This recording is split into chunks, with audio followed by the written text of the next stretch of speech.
We took a little bit of the summer off, somewhat unintentionally. Greg Pickel has been very busy. We've had a lot of things going on, but we are back here on the Penn State Wrestling Show just in time for the Olympics and for something that I think Penn State fans, Greg, have been looking forward to for quite some time. So welcome to the show and lay out what we're talking about today on the Penn State Wrestling Show.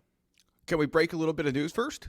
Do you want to do that? Absolutely. I would love that. Okay, so yes, the wrestling show is back. We picked this week to come back, not just because of the Olympics, T. Frank, but also because what happened at this time last year? Does anyone remember? I'm going to guess not, but probably not. What happened at this time last year? The first schedule started to be released by college wrestling programs across the country. Earlier this year, I believe we covered it on a previous BWI Penn State Wrestling Show, but American came out on social media, American University, and said that they were looking forward to wrestling at Penn State this year. Penn State responded to that tweet saying, basically, we're excited to have you guys here too. Neither program would confirm a date. Just this morning, that match time came out February 21st. It's a Friday, 7 p.m. Eastern time. And it looks to me like, T. Frank, that will serve as Penn State's final tune-up match, would be my guess. They could have one more that's following Sunday, but I'm guessing that would be one of, if not the final tune-up match for Penn State before Big Tens. As anyone who's followed this program well knows, Penn State always puts a non-conference opponent, the last dual meet of the season, at Rec Hall. So assuming things stay in a typical fashion, which is my best guess at this point, I would assume that Penn State will probably close out the regular season and have senior day with American, but time will tell. So a little bit of news. Wasn't expecting that, but we've been tracking that for quite some time, and even though the Olympics are the main reason we're here, it's exciting to know that once the Olympics are done, the push to the start of the 2024-2025 Penn State wrestling season will be here, and American is the first known opponent, both just who they will wrestle and also the date and time.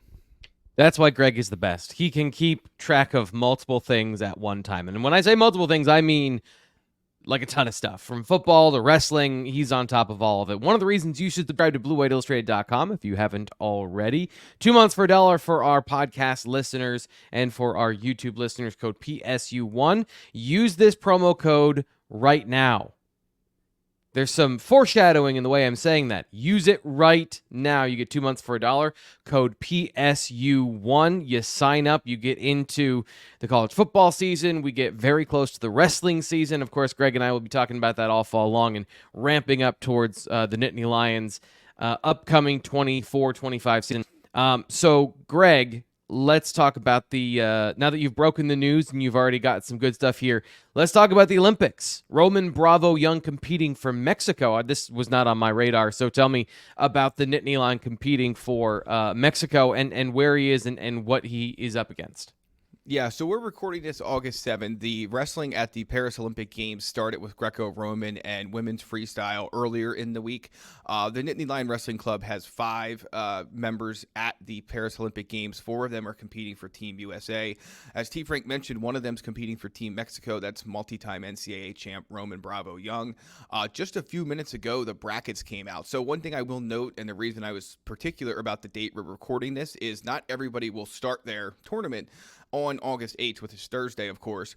Just Roman Bravo Young and Aaron Brooks will. So we have their opponent for the first round. Everybody else, they will draw their weight class the day before their competition starts. So we're not going to be able to give you a complete look at who each Nittany Lion Wrestling Club member will be competing against, but we can do that with these two. So the action starts at 5:30 Eastern time tomorrow morning. I would assume Roman Bravo Young probably up fairly early in that, but we'll have to wait and see how the mat assignment shakes out. He is competing at 57 kilograms, which is about 125 pounds, give or take some decimal points.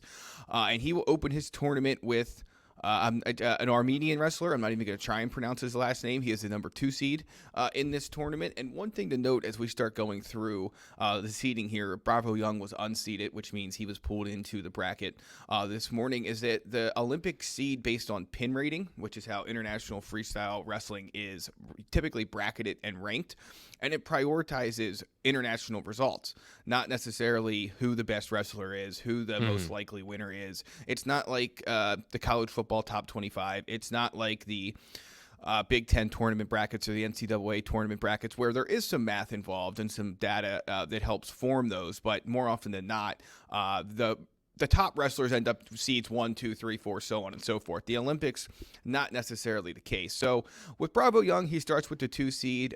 Based on the betting odds, Bravo Young is expected to finish 4th, just off the podium. Not an end-all, be-all when it comes to, obviously, his outcome or outlook, rather, at the Olympic Games. But certainly we'll have to get through this match against the number 2 seed to put himself in position to advance. So that's the situation at 57 kilograms. Again, when you look at the bracket here, I think the most interesting thing to me is that Spencer Lee, who Penn State fans know well, these two, Bravo Young and Spencer Lee, the Iowa product, could meet in a semifinal. So they are on the same side of the bracket. So that's really the big takeaway here, is that maybe some thought those two, and Spencer Lee is fairly heavily favored to win this competition at 57 kilograms. So, many thought maybe that would be a finals matchup potentially. It won't be. At the maximum, that's easy for me to say this morning, T. Frank, it could be a semifinal match. So that's what we'll be keeping an eye on. Semifinals would be for this group on Thursday, August 8th.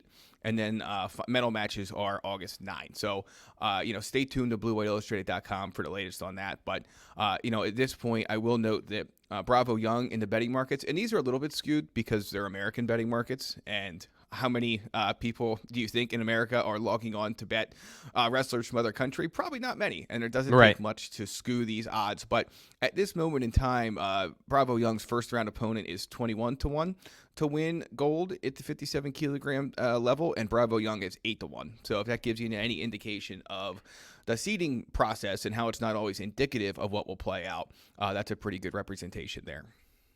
The most important question is for these two wrestlers we're talking about now, is Greg Pickel getting up at 5:30 to watch these live, or is there an Olympic replay in your future? Yeah, so what it would be very similar to Tokyo. I will wake up, and so they have to weigh in. This is a kind of a off tangent story here, but we'll make up some time a little bit later in this, T. Frank. But, this morning, August 7th, there was Sarah Hildebrand, who is the extremely decorated women's freestyle wrestler from the United States at 50 kilograms. Her opponent missed weight this morning. She had so instead of the typical 2-hour before first whistle weigh-in, which is what we're accustomed to here in the U.S., the Olympics do it 4.5 hours ahead of time, which is kind of nutty. But her opponent missed weight, so she was disqualified, of course. And then instead of just awarding Sarah Hildebrand the gold medal, as you would expect, they actually pulled the opponent who lost to Sarah Hildebrand's original opponent into the finals for the gold medal match. So that's a heck of a way to back into a gold medal match. But point being here is, to answer your question, once that weigh-in is complete, they will put the bout assignments out. I will get up at 4:45 and check to see what time those guys are going to wrestle. And if it looks like they're not closer, if they're going to be closer to 7, I'm going back to bed. If they're going to be on the mat at 5:30, we'll have rolling updates at BlueWhiteIllustrated.com. So TBD on You're that. Ridiculous. You are ridiculous. But let's get into it then, because obviously Penn State fans are very grateful of that coverage at BlueWhiteIllustrated.com. Aaron Brooks, the headliner of this group at 189. He's competing tomorrow as well. So what's his outlook in this Olympic run for a gold? Is that a realistic possibility for him? It is, yeah, there's no doubt about it. So you look at Aaron Brooks, obviously back at the U.S. team trials at the Bryce Jordan Center, he beat David Taylor to make the Olympic team, despite Taylor being favored to do so at the start of that tournament. So now everyone, I think back in March, April, was looking forward to seeing Taylor against Yazdani from Iran in the finals in the gold medal match. And now, of course, that is transitioned to Yazdani potentially taking on Aaron Brooks in the final. Key thing here, like we talked about with Bravo Young, because we are recording this on August 7th, the day before those guys take the mat, we do have bracket assignments out.